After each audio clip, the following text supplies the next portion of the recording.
دوستو بگ سوچو میں خوش آمدید۔ جب بھی ہم کہیں وسطی یورپ کے خوبصورت ملک سوئٹزرلینڈ کا نام سنتے ہیں تو ہمارے مائنڈ میں فوراً برانڈڈ گھڑیوں، مزیدار چاکلیٹ، سوئس آلپس اور ان تمام دل فریب مناظر کا خیال آتا ہے جو وہاں دیکھنے کو ملتے ہیں۔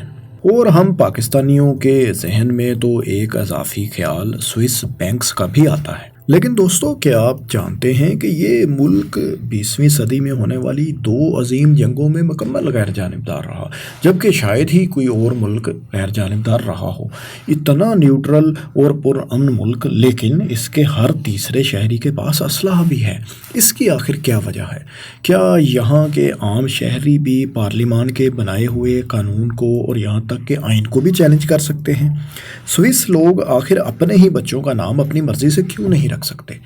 دوستو، ان سب دلچسپ سوالوں کے جواب اور چند مزید حقائق جو شاید آپ نہ جانتے ہوں ہماری اس ویڈیو کا موضوع ہے۔ چلیے سب جانتے ہیں۔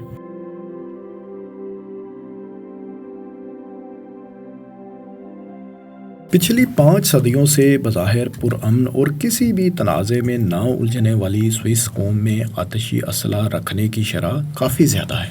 سوئٹزرلینڈ کے ہر تیسرے شہری کے پاس کسی نہ کسی شکل میں کوئی فائر آرم ضرور موجود ہے۔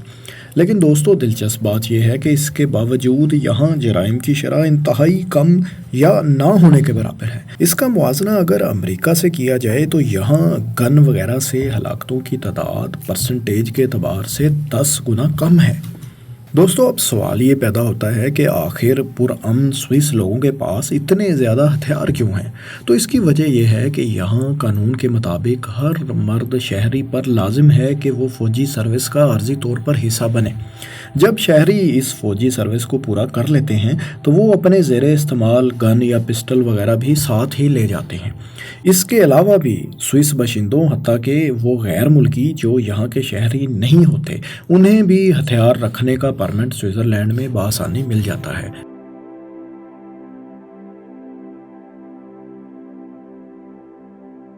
آپ کو یہ جان کر حیرت ہوگی کہ سوئس قوانین کے مطابق سوئس شہری اپنے پیدا ہونے والے بچے کا نام اپنی مرضی سے بالکل بھی نہیں رکھ سکتے، بلکہ ان کو یہ نام رکھنے کے لیے متعلقہ حکام سے اپروول لینا ہوتا ہے۔ اس دلچسپ قانون کے مطابق سوئس حکومت ایسے کسی بھی نام کو مسترد کر سکتی ہے جو بچے کے لیے نقصان دہ ہو یا پھر آگے چل کر اس کی شخصیت پر برا اثر ڈالے۔ ہر پہلو سے جانچنے کے بعد ہی حکام کسی نام کو اپروو کرتے ہیں۔ اس قانون کے اطلاق کا ایک دلچسپ واقعہ اس وقت پیش آیا جب سوئس موسیقار کرسٹائن لوٹربرگ کو اپنی بیٹی کا نام 3 بار تبدیل کرنا پڑا۔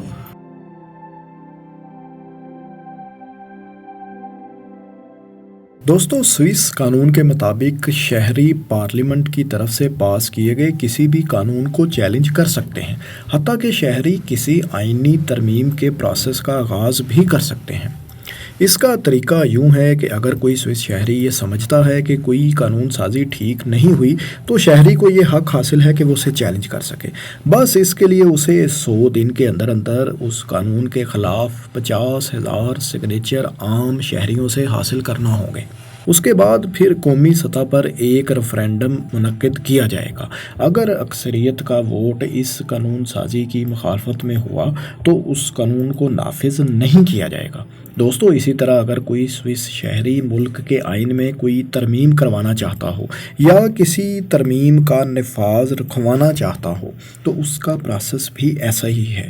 بس یہاں صرف 50,000 کی بجائے سگنیچرز کی تعداد 1,00,000 درکار ہوگی۔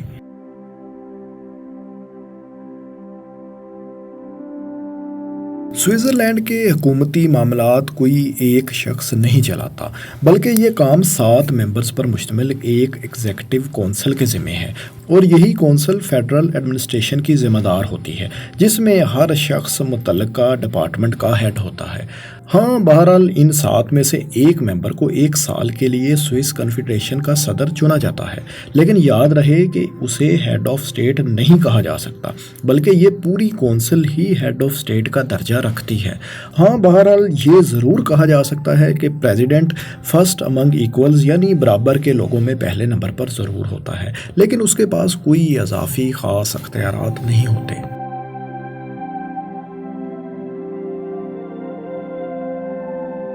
دوستو چاکلیٹ دنیا کے ہر کونے میں بڑی رغبت سے کھایا جاتا ہے، لیکن سوئس شہری فی کس سالانہ چاکلیٹ استعمال کرنے کے حوالے سے دنیا میں پہلے نمبر پر ہیں۔ فوربس کے مطابق ایک سوئس شہری سالانہ تقریباً 25 پاؤنڈ چاکلیٹ کھا جاتا ہے۔ اس لسٹ میں دوسرا نمبر امریکہ کا ہے، جہاں ہر شہری سالانہ 20 پاؤنڈ چاکلیٹ کنزیوم کرتا ہے۔ 1875 میں دنیا کی پہلی ملک چاکلیٹ بھی ایک سوئس شہری ڈینیل پیٹر نے ایک جرمن سوئس شہری ہنری نیسلے، جو نیسلے کمپنی کے بانی تھے، کے ساتھ مل کر ہی تیار کی تھی۔ مشہور امریکی چاکلیٹ کمپنی ہرشے کے آنر ملٹن ہرشے کے بااجداد بھی سوئس ہی تھے۔ سوئس لوگ نہ صرف خود چاکلیٹ شوق سے کھاتے ہیں بلکہ دنیا کے دوسرے ممالک کو ایکسپورٹ بھی کرتے ہیں اور سالانہ تقریباً $1 ارب کی چاکلیٹ ایکسپورٹ کر جاتے ہیں۔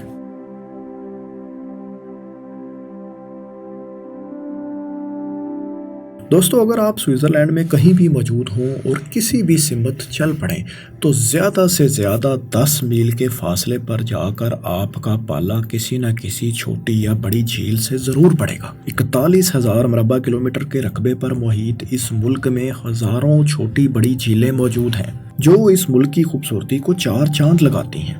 یہ ملک رقبے میں تو انتہائی چھوٹا ہے، لیکن الپائن نیشن کے نام سے مشہور سوئٹزرلینڈ میں کسی بھی دوسرے یورپی ملک کے مقابلے میں سب سے زیادہ بلند پہاڑ اور چوٹیاں ہیں۔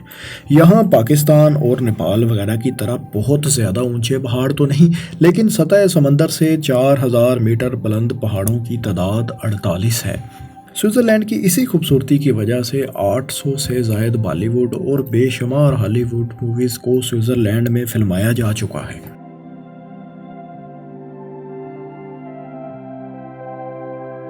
دوستو سوئس قانون کے مطابق اگر کوئی شخص اپنی زندگی کا خاتمہ چاہ رہا ہو تو وہ کسی فزیشین یا ڈاکٹر سے مدد لے سکتا ہے۔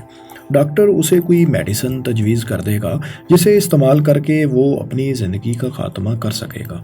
ہاں، البتہ یہ ضرور ہے کہ اسے یہ دوا خود ہی استعمال کرنا ہوگی۔ خودکشی کی اس قسم کو فزیشین اسسٹڈ سوئسائیڈ کہا جاتا ہے۔ اس مقصد کے لیے سوئٹزرلینڈ کا رخ کرنے والے لوگوں کو سوئسائیڈ ٹورسٹ بھی کہا جاتا ہے۔ Germany, Luxembourg, Italy, New Zealand, Canada اور امریکہ کی کچھ ریاستوں میں بھی ایسی حرکت کرنا قانونی قرار دیا جا چکا ہے۔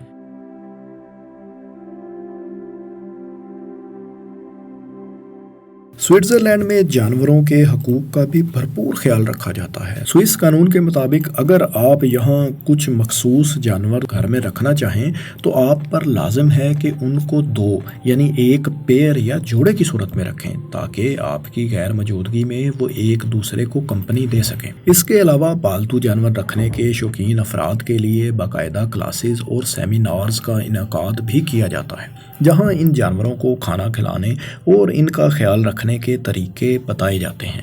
لیکن یہ بھی یاد رہے کہ سوئٹزرلینڈ میں کتا رکھنے کے لیے حکومت کو ٹیکس بھی ادا کرنا پڑتا ہے اور اس کی رجسٹریشن بھی کروانا ہوتی ہے۔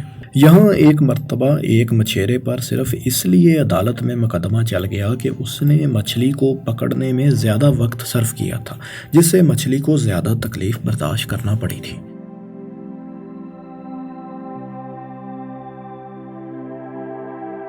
دوستو سوئٹزرلینڈ کی پرامن اور غیر جانبدار رہنے کی پالیسی پر ابتدائی پیش رفت 16ویں صدی میں ہوئی، جب 1515 عیسوی میں سوئس کنفیڈریشن کو بیٹل آف میریگنانو میں فرانس کے ہاتھوں شکست کا سامنا کرنا پڑا۔ اس ہار کے بعد کنفیڈریشن نے اپنی توسیع پسندانہ پالیسیوں کو ترک کر دیا اور اپنے تحفظ اور مفاد کی خاطر مستقبل میں ہر صورت تصادم سے بچنے کی پالیسی اپنا لی۔ اس کے بعد 18ویں صدی کے آخر میں فرینچ جنگجو نپولین نے سوئٹزرلینڈ پر حملہ کر کے اسے اپنی ایک ماتحت اسٹیٹ بنا لیا تھا، لیکن بیٹل آف واٹرلو میں نپولین کی شکست کے بعد بڑی یورپی طاقتوں نے محسوس کیا کہ سوئٹزرلینڈ کا نیوٹرل رہنا ہی ان کے لیے مفید ہے، کیونکہ سوئٹزرلینڈ ان ریاستوں کے درمیان ایک بفر زون کا کام کر سکتا ہے۔ سوئٹزرلینڈ نے اپنی نیوٹرلٹی جنگ عظیم اول اور دوم کے دوران بھی قائم رکھی۔ ہاں، البتہ کسی بھی جنگی صورتحال سے نمٹنے کے لیے سوئٹزرلینڈ نے تیاری ضرور کر رکھی ہے۔ یہاں بڑی تعداد میں بنکرز وغیرہ بنائے گئے ہیں جہاں شہریوں کے لیے خوراک اور دوسری سہولیات کی دستیابی کو بھی یقینی بنایا گیا ہے۔